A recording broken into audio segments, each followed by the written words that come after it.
Hello and welcome back to my channel. Today I have the Marvel Legends Strange Tales Brother Voodoo action figure.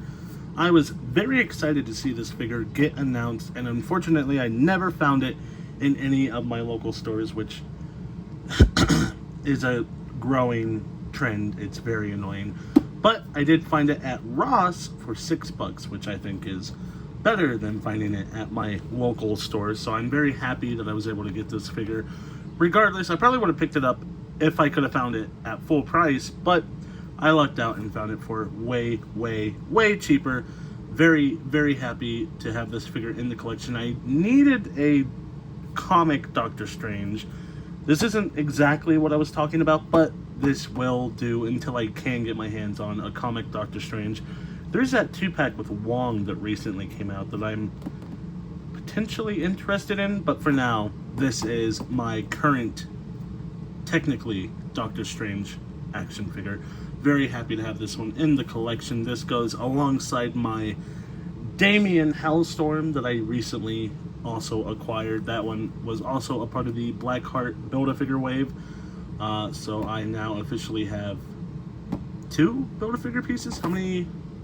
He came with another leg, so I have 6 and 5 of all the pieces. So I have 2 legs, which is not enough, but you know, I have not found anyone else in the wave, unfortunately. But I did get the 2. Well, I got the 1 I care about.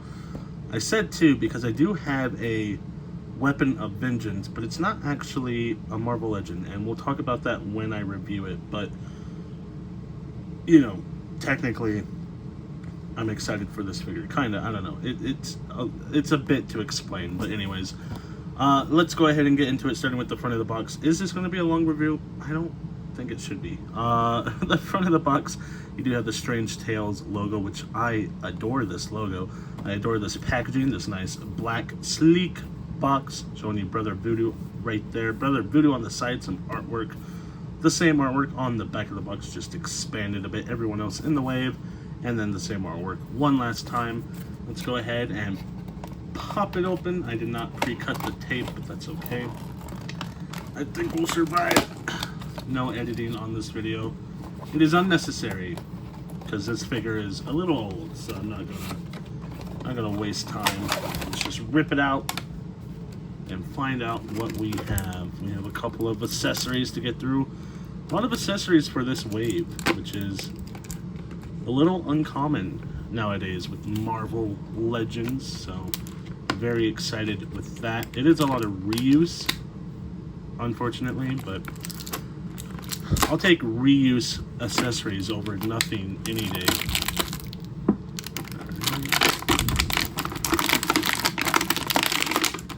And one last leg.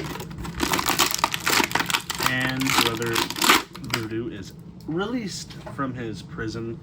This is him up close. We'll talk about him in just a second. First, we'll go over the accessories, starting with the Build-A-Figure piece, which is this leg for Blackheart. Very cool Build-A-Figure action figure that I more than likely will not be able to get my hands on to complete. Maybe I can sell these pieces on the internet, on eBay. I don't know. I don't see the point in bothering and wasting my time with that. It's just not something I care about doing, you know what I mean? I don't really... I'll hold on to these, and then maybe one day I'll be able to complete the Build-A-Figure. But for now, it's just... I have 2 legs that I can't technically use. We have 2 power effects, which are very nice. We have seen these in multiple figures for a while. I think the last time I saw them was maybe for like a Jean Grey, but I've seen them also used for Magneto. Specifically this color wave I've seen for Magneto. Very cool power effects. It's a very simple power effect. It's just something that vaguely resembles power escaping the hands, which I appreciate. Anything to help you sell the idea that this guy is a superhero and he has superpowers, I appreciate. So very cool stuff. I like the colors on those. Let's go with the hands next because the staff is a little more interesting. We have this hand right here, which is probably meant to hold the staff, but it looks a little too big. Let's see. Maybe. I don't know. We'll look at that a little more closely in a second. But if anything, you could apply a power effect like so. Wrap it around the hand in various ways. And there you go. Now he's doing power stuff. Very cool. Hand, and then we have a fist hand, which you always need a fist hand for your heroes to fight with. I do appreciate this hand specifically. It's not always common that you get a fist hand with your figure, which is silly to me. And last but not least, this beautiful staff, this beautiful power staff with, I want to say, demon skulls. I was going to say dogs, but those are definitely just vague demons, kind of maybe monkey-ish, monkey-like.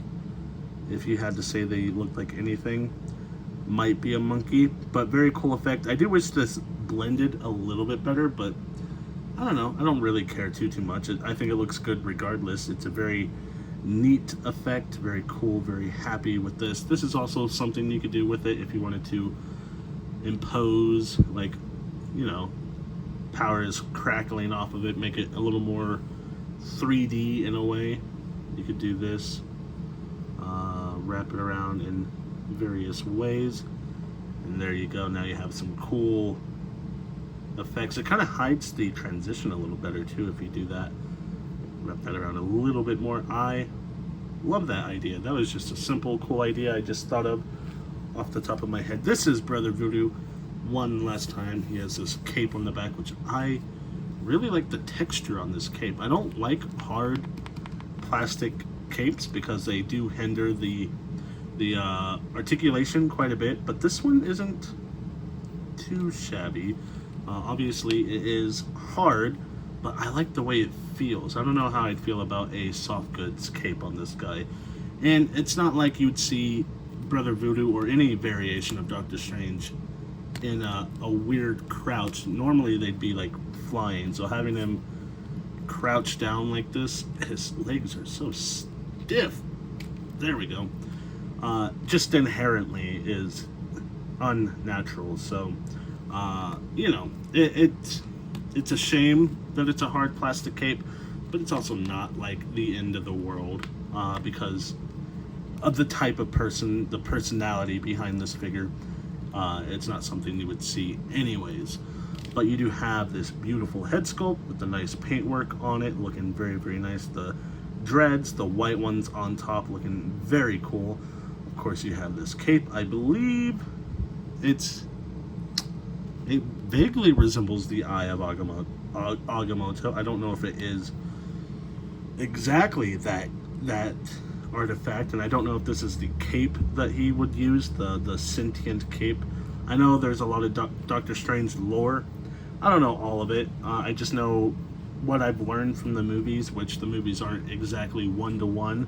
So, you know, this might be something completely different, and this cape might be completely irrelevant, you know? That's just how things are in comic book land. Sometimes you have things that don't mean anything, you know?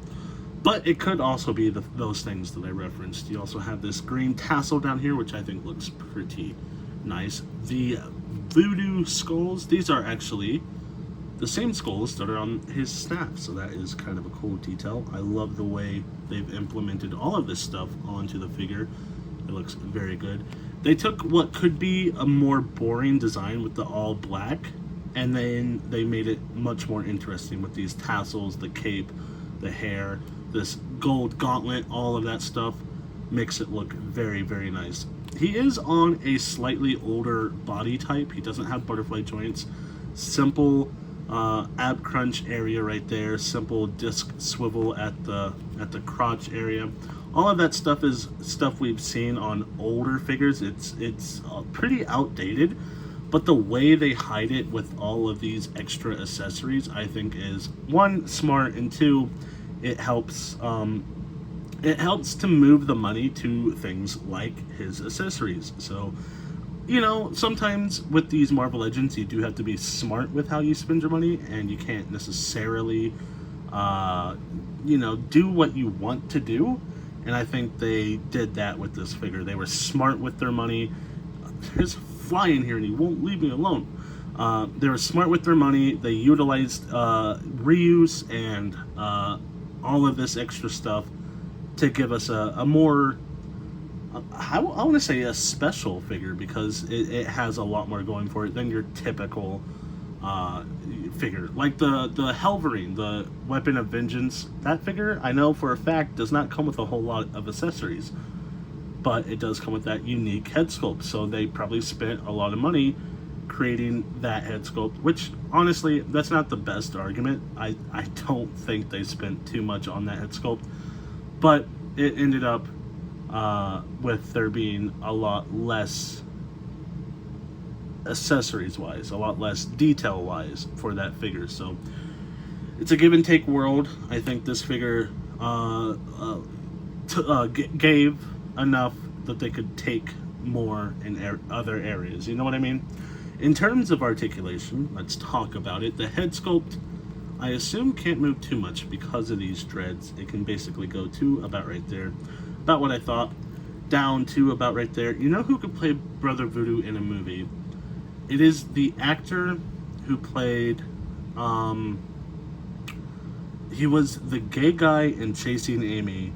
The black gay guy at the beginning of the movie. They're watching the speech, and he wears leather. That's a wonderful description. That guy, I have not seen him in a movie in a while. He blew up big time. I want to say it's something, Orlando something. He blew up big time, and then he hasn't been in much recently. But I think he can make a wonderful Brother Voodoo. I want to look him up now, but I'm using my phone to record. But I would love to see that actor as Brother Voodoo. I don't know if he like got canceled or anything, but if he, you know, wants to be in the MCU, I think this could be a good entry point for him. It's a, I don't want to say minor character, but it's a small enough character where if they don't want to use him again, no biggie. But if they do want to use him again, there you go. You have a cool, really decent actor who can portray this character. Of course, there would be some people who would say like, oh, you need a young actor, you need someone fresh, new, blah, blah, blah, blah, blah. I don't care. I think he would be a fun actor. Anyways, arms come up to about right there. Sorry for the tangent. I'm actually going to remove this cape just so it's not in my way while I talk about everything else. Which I think actually, let's just start over on talking about articulation, because I can probably move a bit better without the cape. So his head can go up a bit more, down a little bit more, rotates all the way around. I don't even think I finished talking about all that stuff, to be honest, so, you know, we're good there. Arms come up to about right there, rotates all the way around like so, swivel at the bicep, double jointed pinless elbows, comes up to about right there. This wrist goes down and up, and rotates all the way around. I assume this one's also down and up. The other ones go in and out, but you've seen how wrists work. It's kind of the same situation. I believe this is using the Sentry body mold, which uses another specific body mold. I don't know exactly, but this resembles that. Back like so, forward like so. Very nice. Deep ab crunch. Bends to about right there. Bring him back up. He can do not the splits. That's interesting. He can only go that far. Why can he not go more? Is it just tight? Interesting. Okay. Well, that might be something that's addressed with heat, or it might just be how far he can go. Legs come up to about right there, not too shabby. Double jointed, pinless knees. Very tight knees, goes up to about right there. Swivel at the calf. Swivel at the thigh as well. Rotates all the way around. Ankle goes down, ankle goes up, and swivels. This is the Brother Voodoo Marvel Legend. Very nice action figure. Very cool representation of a figure or character I don't know too much about, but I am very happy to have him in my collection because I needed a Doctor Strange comic book style in my collection. I only have the MCU Doctor Strange. So this, I know he's not technically Doctor Strange well, okay, I need to be careful with the words I'm using. I'm saying Doctor Strange. I think technically I mean Sorcerer Supreme. He was Sorcerer Supreme. Doctor Strange is Doctor Strange. He is Brother Voodoo. That is probably going to get me a lot of hate from the real fans. That is my bad. I meant Sorcerer Supreme. I needed a Sorcerer Supreme in my collection, and I don't think he's currently Sorcerer Supreme, but I know he used to be, or he was at one point in time, vaguely. Anywho, let me know what you guys think down in the comments below. Leave a like, comment, subscribe, all the things YouTubers ask you to do. Just do it for me as well. I will be back with another video, hopefully very, very soon. Bye.